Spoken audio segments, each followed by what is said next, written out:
Hello friends, வணக்கம். Welcome to Eva சமையல். எல்லோரும் நல்லா இருக்கீங்களா? இன்றைக்கி நம்ம சேனலில் என்ன பார்க்க போகிறோன்னு பார்த்தீங்கன்னா, நம்ம வீட்டில் பாத்ரூம், டாய்லெட்லாம் எப்பவும் நல்ல வாசனையாக க்ளீனாக இருந்துச்சுன்னா நம்ம எல்லாருக்குமே ரொம்ப பிடிக்கும் இல்லையா? அதுக்கு ஒரு சூப்பரான டிப் தாங்க பார்க்க போகிறோம். வீடியோவை ஸ்கிப் பண்ணாமல் பாருங்கள். நம்ம சேனலை இப்போ தான் ஃபஸ்ட் டைம் பார்க்குறீங்கன்னா சப்ஸ்கிரைப் பண்ணலைன்னா சப்ஸ்கிரைப் பண்ணிக்கோங்க. பக்கத்தில் இருக்க நோட்டிஃபிகேஷன் பெல் ஐக்கானை கிளிக் பண்ணிக்கோங்க. இப்போ வாங்க ஃப்ரெண்ட்ஸ், ஃபஸ்ட் டிப் என்னன்னு பார்க்கலாம். பவுல் எடுத்துக்கோங்க. இதில் நம்ம பேக்கிங் சோடா சேர்க்க போகிறோம். அதாவது ஆப்ப சோடா இருக்கு இல்லையா, அதுதான். இதில் 2 ஸ்பூன் அளவுக்கு எடுத்து சேர்த்துக்கோங்க. இப்போ அடுத்ததாக இதில் உப்பு சேர்க்க போகிறோம். நான் தூள் உப்பு தான் சேர்த்துருக்கேன். இதில் 2 ஸ்பூன் சேர்த்துக்கோங்க. அடுத்ததாக இதில் எலுமிச்சையோட சாறு இதில் 2 ஸ்பூன் அளவுக்கு சேர்த்துக்கோங்க. 2 ஸ்பூனுக்கு மேலே சேர்க்காதீங்க. எலுமிச்சை சாருக்கு பதிலாக உங்கள் வீட்டில் வினிகர் இருந்துச்சுன்னா நீங்கள் அதில் 2 ஸ்பூன் அளவுக்கு சேர்த்துக்கலாம். எலுமிச்சை சாறு சேர்த்ததுக்கப்புறமாவே பார்த்தீங்கன்னா இந்த மாதிரி நல்லா நுரைச்சி வரும். இப்போ இந்த ஸ்பூனை வச்சு நல்லா கலந்து விட்டுக்கலாம். கலந்து விட்டதுக்கப்புறமா அடுத்ததாக நம்ம இதில் வாஷிங் பவுடர் சேர்க்க போகிறோம். அதாவது துணி துவைக்கிறதுக்கு நம்ம பயன்படுத்துகிற பவுடர் இருக்கு இல்லையா, அதுதான். இதில் 2 ஸ்பூன் அளவுக்கு எடுத்து சேர்த்துருக்கேன். சேர்த்துட்டு இதை நல்லா மிக்ஸ் பண்ணி விட்டுறலாம். நல்லா மிக்ஸ் பண்ணி விட்டதுக்கப்புறமா அடுத்ததாக நம்ம கடைகளில் ஜூஸ் பாட்டில், வாட்டர் பாட்டில்லாம் வாங்கினோம்னா இந்த மாதிரி அதில் மூடி இருக்கும் இல்லையா, அதுதான் எடுத்திருக்கேன். இதை வச்சு இந்த மாதிரி நம்ம ரெடி பண்ணி எடுத்த மிக்ஸில் இந்த மாதிரி நல்லா நிரப்பி எடுத்துக்கோங்க. நிரப்பி எடுத்து ஒரு பிளேட்டில் இந்த மாதிரி நல்லா கவுத்தி எடுத்துருங்க. பாருங்கள், இந்த மாதிரி அழகாக ஷேப்பில் வந்துடும். இந்த மாதிரி நீங்கள் கொஞ்சம் கொஞ்சமாக எடுத்து நல்லா கவிழ்த்து எடுத்துருங்க. உங்கள் வீட்டில் இந்த மாதிரி வாட்டர் பாட்டில் மூடி இல்லை அப்படின்னா நம்ம ரெடி பண்ணி எடுத்த மிக்ஸை இந்த மாதிரி கையில் கொஞ்சமாக எடுத்து நல்லா இந்த மாதிரி உருட்டி எடுத்து கூட நீங்கள் வச்சுக்கலாம். இப்போ இதை நம்ம அப்படியே எடுத்துகிட்டு போய் நம்ம வீட்டில் இருக்கிற ஃப்ரீசரில் வச்சுடுங்க. ஃப்ரீசரில் நீங்கள் வைக்கும்போது கொஞ்ச நேரத்துலேயே இது நல்லா கெட்டியாயிரும். நான் சரியாக அரை மணி நேரம் கழித்து ஃப்ரீசர்லேருந்து இதை வெளியே எடுத்துட்டேன். பாருங்கள் எந்த அளவுக்கு நல்லா கெட்டியாயிருச்சுன்னு. இது பார்த்திங்கன்னா டாய்லெட் க்ளீன் பண்ணுற டேப்லெட்னு சொல்லுவாங்க. இது கடைகளில் அதிக காசுக்கு விற்றுக்கிட்டு இருப்பாங்க. நம்ம வீட்லேயே இந்த மாதிரி சுலபமாக ரெடி பண்ண முடியும். நம்மளோட மணியும் சேவ் ஆகும். கண்டிப்பாக ட்ரை பண்ணி பாருங்கள். இப்போ இதை நம்ம இந்த மாதிரி ஒரு சின்ன பிளாஸ்டிக் கண்டெய்னரில் ஸ்டோர் பண்ணி வச்சுக்கலாம். இந்த மாதிரி ஸ்டோர் பண்ணி வச்சுட்டு நமக்கு எப்போல்லாம் வேணுமோ அப்போல்லாம் எடுத்து யூஸ் பண்ணிக்கலாம். இது குறைஞ்சது பார்த்திங்கன்னா 1லேருந்து 2 மாதத்துக்கு தாராளமாக வருங்க. இந்த மாதிரி டப்பாவில் போட்டு வச்சுட்டு ஃப்ரீசரில் ஸ்டோர் பண்ணி வச்சுக்கோங்க. இப்போ அடுத்ததாக நான் அலுமினியம் ஃபாயில் பேப்பரில் இந்த மாதிரி சின்ன பீஸாக கட் பண்ணி எடுத்திருக்கேன். இதில் நம்ம ரெடி பண்ணி எடுத்த ஒரு உருண்டையை எடுத்துக்கலாம். எடுத்து இந்த மாதிரி சேர்த்துக்கோங்க. சேர்த்துட்டு இதை இந்த மாதிரி நல்லா க்ளோஸ் பண்ணி எடுத்துக்கோங்க. இப்போ அடுத்ததாக இதில் நம்ம ஒரு ஊக்க வச்சு இந்த மாதிரி சுற்றி நல்லா ஓட்டை போட்டு எடுக்க போகிறோம். இந்த மாதிரி மேல் பக்கத்தில் ஃபுல்லாக சுற்றி நல்லா ஓட்டை போட்டு எடுத்துக்கோங்க. எந்த அளவுக்கு அதிகமாக ஓட்டை போட முடியுமோ அந்த அளவுக்கு அதிகமாக ஓட்டை போட்டு விட்டுருங்க. இப்போ அடுத்ததாக நான் இந்த மாதிரி ஒரு நீளமான கயிறு எடுத்திருக்கேன். இதை வச்சு இந்த மாதிரி நல்லா முடிச்சு போட்டு எடுத்துக்கலாம். நல்லா டைட்டாக முடிச்சு போட்டு எடுத்துக்கோங்க. பாருங்கள், இந்த மாதிரி முடிச்சு போட்டு எடுத்துக்கோங்க.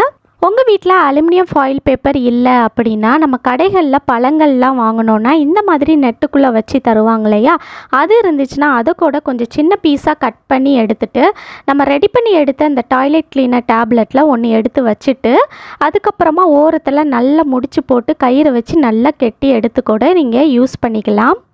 அல்லது நம்ம வீட்டில் இந்த மாதிரி மாஸ்கெல்லாம் வச்சுருப்போம் இல்லையா, அதில் நான் வீடியோவில் காட்டுற மாதிரி ஓரமாக சிசரை வச்சு கட் பண்ணி எடுத்துக்கோங்க. எடுத்துட்டு நம்ம ரெடி பண்ணி எடுத்த இந்த டேப்லெட்டை நம்மளோட மாஸ்கில் இந்த ஃபஸ்ட்டில் இருக்கிற லேயருக்குள்ளே வச்சுட்டு இந்த மாதிரி நல்லா முடிச்சு போட்டு எடுத்து அந்த மாஸ்கில் ஒரு பக்கத்தில் இருக்கிற கயிறை வச்சு நல்லா டைட்டாக நீங்கள் முடிச்சு போட்டு எடுத்து கூட யூஸ் பண்ணிக்கலாம். இப்போது நம்ம ரெடி பண்ணி எடுத்ததை எப்படி யூஸ் பண்ணுறதுன்னு பார்க்கலாம். நம்ம வீட்டில் வெஸ்டர்ன் டாய்லெட்லாம் யூஸ் பண்ணுறோம் அப்படின்னா அதோட ஃப்ளஷ் டேங்க் இருக்குது பாருங்கள், அதை ஓப்பன் பண்ணிவிட்டு நம்ம ரெடி பண்ணி எடுத்ததை இந்த மாதிரி ஓரத்தில் போட்டு விடுங்க. ரொம்ப அடியில் வரைக்கும் டச் பண்ணுற மாதிரி போடணும்னு அவசியம் இல்லை. தண்ணியோட மத்தியில், அதாவது சென்டரில் மட்டும் இருக்கிற மாதிரி நீங்கள் இதை போட்டு விடுங்க. தண்ணிக்குள்ளே சென்டரில் இருக்கிற மாதிரி போட்டு விட்டுட்டு கொஞ்சம் நூல் மட்டும் இந்த மாதிரி வெளிப்பகுதியில் இருக்கிற மாதிரி வச்சுட்டு அதுக்கு மேலே இதோட மூடியை வச்சு நம்ம க்ளோஸ் பண்ணிக்கலாம். இந்த மாதிரி க்ளோஸ் பண்ணிக்கோங்க. இதனால தான் நான் கொஞ்சம் நீளமான நூல் எடுக்க சொன்னேன். நீங்கள் எப்போல்லாம் டாய்லெட் யூஸ் பண்ணுறீங்களோ அப்போல்லாம் நீங்கள் இந்த மாதிரி ஃப்ளஷ் டேங்க்கில் ப்ரெஸ் பண்ணி விட்டதுக்கப்புறமா பார்த்தீங்கன்னா ஒவ்வொரு முறையும் அந்த தண்ணிக்குள்ளே நம்ம சேர்த்துருக்க டேப்லெட் வந்து கலந்து நம்மளோட டாய்லெட்டை வந்து க்ளீன் பண்ணிகிட்டே இருக்கும். இதனால் நம்ம வீட்டில் இருக்க டாய்லெட் பார்த்திங்கன்னா அழுக்காகாது, கரை பிடிக்காது, மஞ்சள் கரை வராது. அது மட்டும் இல்லாமல் எந்தவித கெட்ட வாடையும் இல்லாமல் எப்போவுமே நல்லா பளிச்சுன்னு இருக்கும். நம்ம டெய்லியுமே டாய்லெட்டை வந்து க்ளீன் பண்ணணும்னு அவசியமே இல்லைங்க. நீங்கள் இந்த மாதிரி டேப்லெட் வந்து ரெடி பண்ணி வச்சுட்டு முடிய நீங்கள் எடுத்து யூஸ் பண்ணிக்கலாம். பைசா செலவில்லாத ஒரு டாய்லெட் க்ளீனிங் ஐடியாங்க. கண்டிப்பாக ட்ரை பண்ணி பாருங்கள். இந்த டிப்பு உங்களுக்கு பிடிச்சிருந்துச்சுன்னா லைக் பண்ணிக்கோங்க. உங்கள் ஃப்ரெண்ட்ஸ் கூடயும் ஃபேமிலி மெம்பர்ஸ் கூடயும் ஷேர் பண்ணிக்கோங்க. இப்போ வாங்க ஃப்ரெண்ட்ஸ், அடுத்த டிப் என்னன்னு பார்க்கலாம். நம்ம வீட்டு அடுப்பில் வந்து பார்த்திங்கன்னா இந்த மாதிரி கேஸ் பேனரை சுற்றி இருக்கிற பிளேட்டில் வந்து பார்த்திங்கன்னா இந்த மாதிரி நிறைய கரை படிஞ்சிருக்கு அப்படின்னா நம்ம வந்து இதை தனியாக எடுத்து கை வலிக்க தேய்ச்சி க்ளீன் பண்ணுவோம் இல்லையா. என்ன தான் நம்ம வந்து அந்த மாதிரி க்ளீன் பண்ணாலும் இந்த கரைலாம் அவ்வளோ சீக்கிரம் ஈஸியாக போகாது. இந்த டிப்பில் நம்ம இந்த கேஸ் பேனரை வந்து அந்த அடியில் இருக்கிற பிளேட்டை வந்து நம்ம வந்து கலத்தாமல் அப்படியே வச்சுட்டு நம்ம ரெண்டு பொருளை வச்சு கை வலிக்க தேய்க்காமல் ஈஸியாக க்ளீன் பண்ணலாம். அது எப்படின்னு தான் பார்க்க போகிறோம். அடியில் ஒரு நியூஸ் பேப்பர் வச்சுக்கோங்க. அப்போ தான் நம்ம க்ளீன் பண்ணும்போது அதில் இருக்கிற டஸ்ட்டு எல்லாமே அந்த நியூஸ் பேப்பரில் விழுந்துடும். அதுக்கப்புறமா நம்ம வந்து அந்த நியூஸ் பேப்பரை எடுத்து அப்படியே குப்பையில் போட்டுடலாம். இந்த மாதிரி செய்கிறதுனால நம்மளோட டைமும் சேவ் ஆகும். ஃபஸ்ட்டு வந்து நம்ம இதில் என்ன சேர்க்க போகிறோன்னு பார்த்தீங்கன்னா பேக்கிங் சோடா, அதாவது ஆப்ப சோடா இருக்கு இல்லையா, அதுதான். இதில் வந்து 1 ஸ்பூன் எடுத்துக்கோங்க. 1 ஸ்பூன் எடுத்துகிட்டு சுற்றி எங்கெல்லாம் கரை இருக்கோ அங்கெல்லாம் நம்ம வந்து சுற்றி இந்த மாதிரி நல்லா ஸ்ப்ரெட் பண்ணி விட்டுறலாம். பாருங்கள், இந்த பிளேட்டை சுற்றி நான் வந்து ஸ்ப்ரெட் பண்ணி விடுறேன். இந்த மாதிரி 1 ஸ்பூன் பேக்கிங் சோடா எடுத்து நல்லா தூவி விட்டதுக்கப்புறமா அடுத்ததாக இதில் நம்ம சேர்க்க போகிற பொருள் என்னென்னா எலுமிச்சப்பழம். நான் வந்து அரை எலுமிச்சப்பழம் எடுத்திருக்கேன். இந்த எலுமிச்சப்பழத்தை நல்லா பிழிஞ்சு அதோட சாரை வந்து நம்ம பேக்கிங் சோடா சேர்த்துருக்கோம் இல்லையா, அதுக்கு மேலேயே இந்த மாதிரி நல்லா பிழிஞ்சு விட்டுருங்க. சுற்றி எல்லா பக்கமும் படுற மாதிரி நல்லா பிழிஞ்சு விட்டுருங்க. நான் வந்து இந்த டிப்ஸில் இந்த பர்னரை சுற்றி இருக்கிற பிளேட்டை தான் க்ளீன் பண்ணி காட்டியிருக்கேன். இதே போல் உங்கள் வீட்டில் அடுப்பை சுற்றி எண்ணெய் பிசுக்கு வந்து ரொம்ப ஜாஸ்தியாக இருக்குது அப்படின்னா நீங்கள் அடுப்புக்கு மேலேயுமே இந்த மாதிரி பேக்கிங் சோடாவை நல்லா தூவி விட்டுட்டு அதுக்கப்புறமா இந்த மாதிரி பாதி எலுமிச்சப்பழத்தை வச்சுட்டு நீங்கள் அடுப்பை சுற்றியுமே நல்லா க்ளீன் பண்ணிக்கலாம். அந்த மாதிரி நம்ம க்ளீன் பண்ணும்போது எவ்வளோ எண்ணெய் பிசுக்கு இருந்தாலும் எவ்வளோ கரை இருந்தாலும் நம்ம கை வலிக்காமல் ஈஸியாக க்ளீன் பண்ணிடலாம். இப்போ பாருங்கள், எலுமிச்சப்பழத்தோட சாறு எல்லாத்தையுமே நான் வந்து நல்லா பிழிஞ்சு விட்டுட்டேன். இந்த மாதிரி அரை எலுமிச்சப்பழம் மட்டும் நீங்கள் ஒரு சைடு வந்து பிழிஞ்சு விட்டால் போதும். இன்னொரு சைடில் இருக்கிற அடுப்புக்கு வந்து இன்னொரு அரை எலுமிச்சப்பழம் நீங்கள் வந்து யூஸ் பண்ணிக்கலாம். இப்போது அடுத்ததாக இந்த எலுமிச்சப்பழ தோல் இருக்கு இல்லையா, அதை வச்சே நம்ம வந்து இந்த மாதிரி அந்த பிளேட்டை சுற்றி நல்லா தேய்ச்சி விட்டுடலாம். பாருங்கள், எங்கெல்லாம் கரை இருக்கோ அங்கெல்லாம் இந்த பேக்கிங் சோடாவும் எலுமிச்சப்பழம் சாரும் சேர்த்துருக்கோம் இல்லையா, அதோடு சேர்த்து இந்த தோலை வச்சு நல்லா தேய்ச்சி விடுங்க. இதுக்காக நம்ம இந்த பிளேட்டை வந்து தனியாக கலத்தி எடுத்து கை வலிக்க தேய்க்கணும்னு அவசியமே இல்லைங்க. பாருங்கள், நான் தேய்க்கவே உங்களுக்கு தெரியும்னு நினைக்கிறேன் எந்த அளவுக்கு அந்த கரை எல்லாம் போகுதுன்னு. இந்த மாதிரி நம்ம எவ்வளோ கரை இருந்தாலும் ஈஸியாக சுத்தம் செய்யலாம்.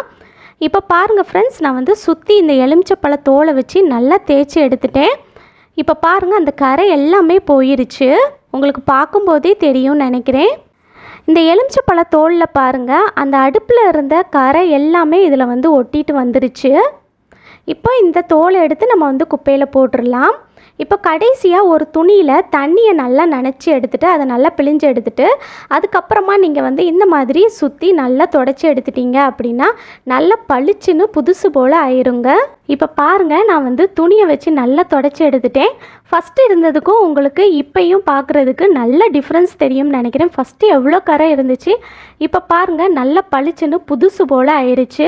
இனி நீங்கள் இதை தனியாக கலத்தி கை வலிக்க தேய்க்கணும்னு அவசியமே இல்லைங்க. இந்த மாதிரி 2 பொருளை வச்சு ஈஸியாக க்ளீன் பண்ணிடலாம். நம்மளோட டைமும் சேவ் ஆகும். கண்டிப்பாக ட்ரை பண்ணி பாருங்கள். ஓகே ஃப்ரெண்ட்ஸ், இந்த வீடியோ உங்களுக்கு ரொம்பவே யூஸ்ஃபுல்லாக இருந்திருக்கும்னு நினைக்கிறேன். 2 டிப்ஸில் ஏதாவது ஒரு டிப்ஸாவது உங்களுக்கு ரொம்பவே பயனுள்ளதாக இருந்திருக்கும்னு நினைக்கிறேன். பிடிச்சிருந்துச்சுன்னா லைக் பண்ணிக்கோங்க. உங்கள் ஃப்ரெண்ட்ஸ் கூடயும் ஃபேமிலி மெம்பர்ஸ் கூடயும் ஷேர் பண்ணிக்கோங்க.